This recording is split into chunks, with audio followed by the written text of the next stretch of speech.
এই মানুষ আমরা পৃথিবীর সর্বশ্রেষ্ঠ জীব হচ্ছে মানব, যার উপরে কোনো কিছু নেই। কারণ পৃথিবীতে মানুষকে জ্ঞান দিয়েছে, বুদ্ধি দিয়েছে, বিবেক দিয়েছে, ভালো মন্দ বুঝবার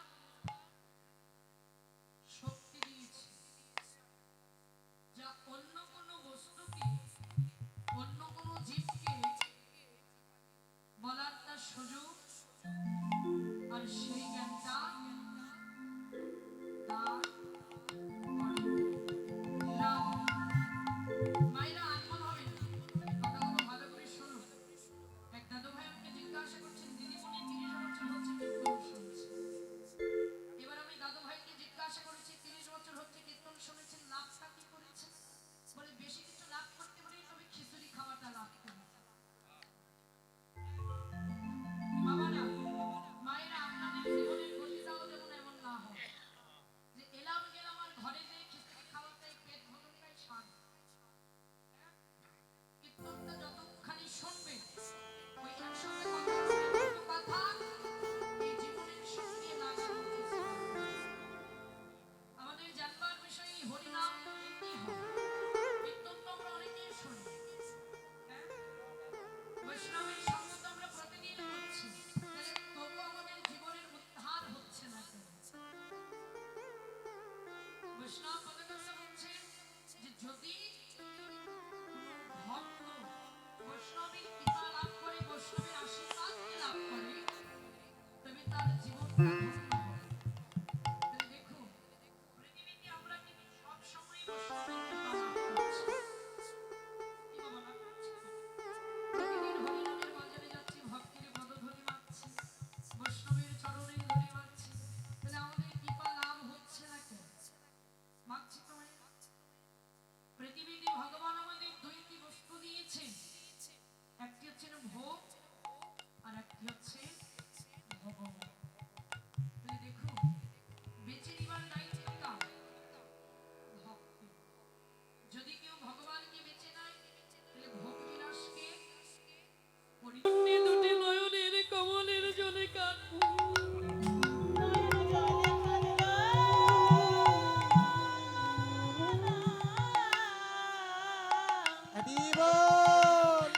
কোনদিনই বললাম না দয়াময়, তোমার চরণে আমার দিবার মতো কি আছে? দুটি আমার নয়নের গঙ্গার জল বিনে, এই দুটি নয়নের গঙ্গার জল তোমার চরণে অর্পণ করলাম। এই জন্মে নয়, প্রতি জন্মানো জন্মান্তরের জন্য তোমার চরণের দাস রেখো। ভগবান বললেন এই জগতে ভক্ত শুধু ভগবানের চরণের দাস হয় তা নয়,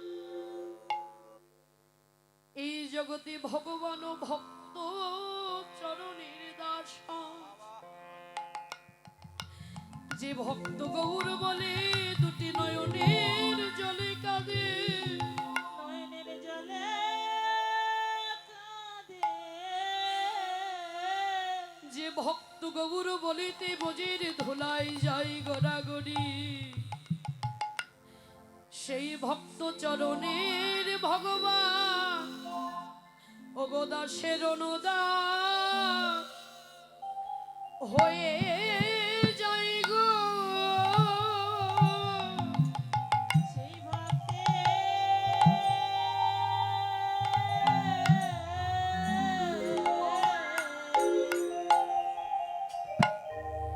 ভক্তের দাসের অনুদান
ভগবান জন্মান জন্মান্তরের জন্য সেই ভক্ত চরণের দাস হয়ে যায়,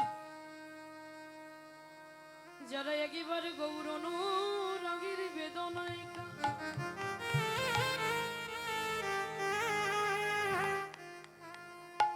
যারা একেবারে কৃষ্ণ অনুরাগের বেদনায় কাঁদে, সেই ভক্ত চরণেরই ভগবান দাস হয়ে যায়। তাই বলছেন এই মধুমাখা হরি নাম করলে জীবনে কি পাবে, এই হরি নাম করলে আমাদের জীবনে কি হবে। ভগবান বলছেন এই মধুমাখা হরি নাম করলে তোমাদের মনটা পরিষ্কার হবে, এই মধুমাখা হরি নাম করলে তোমাদের হৃদয়টা শুদ্ধ হবে, শুদ্ধ ভক্তির হৃদয় হবে। এজন্য মায়েরা মধুমাখা হরি নাম করো, আর যদি পারো দুটি নয়নের জলে কৃষ্ণ বলে কাঁদো হৃদয় গৌর।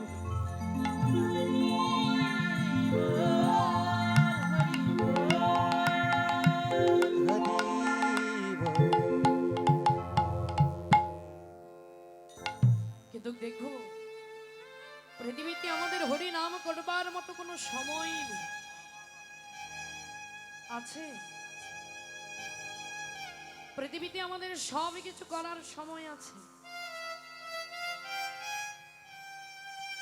স্ত্রী পুত্র কন্যা সবাইকে ভালোবাসার মতন আমাদের সময় আছে, স্ত্রী পুত্র কন্যাদের রন্ধন করে দিবার মতন আমাদের সময় আছে। শুধু সময় নেই ভগবানকে রন্ধন করে প্রসাদ লাগানো, শুধু সময় নেই ভগবানের নাম করা। কিন্তু দেখুন আমরা বসে বসে ফোন চাবার আমাদের অনেক সময় থাকে, বসে বসে মন্দ গল্প করবার মতন আমাদের অনেক সময় থাকে, কিন্তু এই পৃথিবীতে আমাদের হরি নাম করবার মতো কোনো সময় থাকে না, কৃষ্ণ নাম করবার মতো আমাদের সময় থাকে না। কারণ পৃথিবীর আমরা অন্ধ জীব,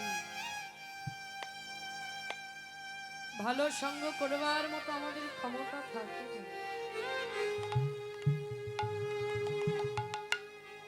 এই জন্য চৈতন্য চরিতামৃতে কৃষ্ণদাস কবিরাজ গোস্বামী বলছেন পৃথিবীতে যারা এই মানবগুলি জন্ম পেয়ে হরি নাম করবার মতো বদন পেয়েও যারা করল না, বলছেন পৃথিবীতে তাদের মানব জন্মটাই বিফলে যাবে। পাইয়া মনুষ্য জন্ম যে না শোনে গৌর গুণ, হেন জন্ম হল রে তার বৃথা।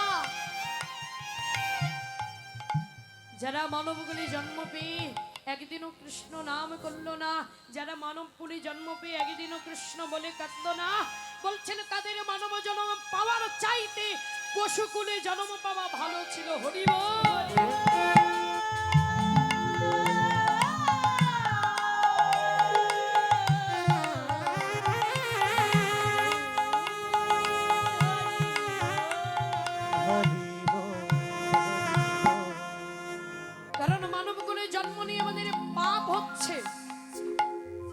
যদি জন্ম না নিতাম তবে জীবনে আমাদের পাপ হতো না। তাই মায়েরা বৈষ্ণবের সঙ্গ করো, বৈষ্ণবের পদধূলি অঙ্গে মাখো।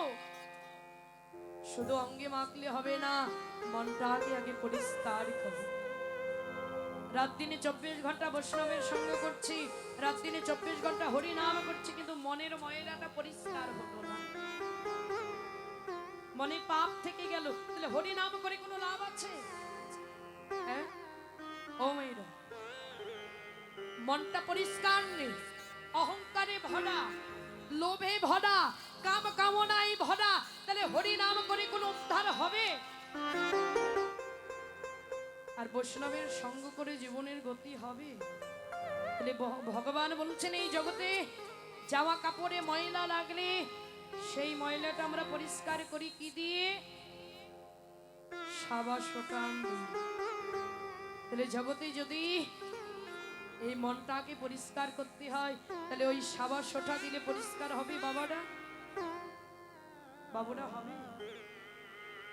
হবে না। তাহলে এই মনটা যদি পরিষ্কার করতে হয় তাহলে কি করতে হবে?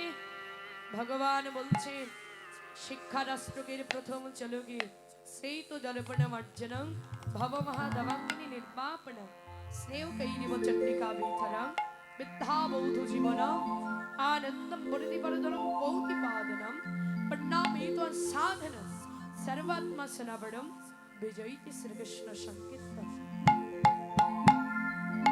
এই যে মাইরা চেইতো মানে হচ্ছে মন, দর্পণ মানে হচ্ছে আয়না। জগতে যদি আয়নাতে ময়লা লাগে তাহলে নিজের রূপটাকে দেখা যায়? মাইরা যায়? ও মাইরা আপনারা তো খুব সুন্দর করে সেজে এসেছেন, তাহলে আয়নাটা আগে তো পরিষ্কার করতে হয়েছে, কি বাবারা কি বলে? হ্যাঁ, যদি আয়নাটা পরিষ্কার না করতেন তাহলে তো নিজের মুখটা ভালোভাবে সাজাতে পারতেন। তাহলে আয়নাটা পরিষ্কার করেছেন বলে নিজের মুখটাকে ভালো করে দেখতে পেয়েছেন। বলছেন এই মনটা হচ্ছে না জগতের একটি আয়না, এই মনটা হচ্ছে না জগতের আয়না। তাহলে মনটা যদি পরিষ্কার হয় তাহলে মনের মধ্যে ভগবানকে দেখা যায়। যদি মন পরিষ্কার না থাকে তাহলে হরি নাম কৃষ্ণ নাম করে বৈষ্ণবের সঙ্গ করে কোনো লাভ নেই। এই জন্য মন পরিষ্কার করো, এই চিত্তটা শুদ্ধ করো, তবেই তুমি হরি নাম কৃষ্ণ নাম করে ভগবত কৃপা লাভ করতে পারবে, বৈষ্ণবের পদধূলির কৃপা লাভ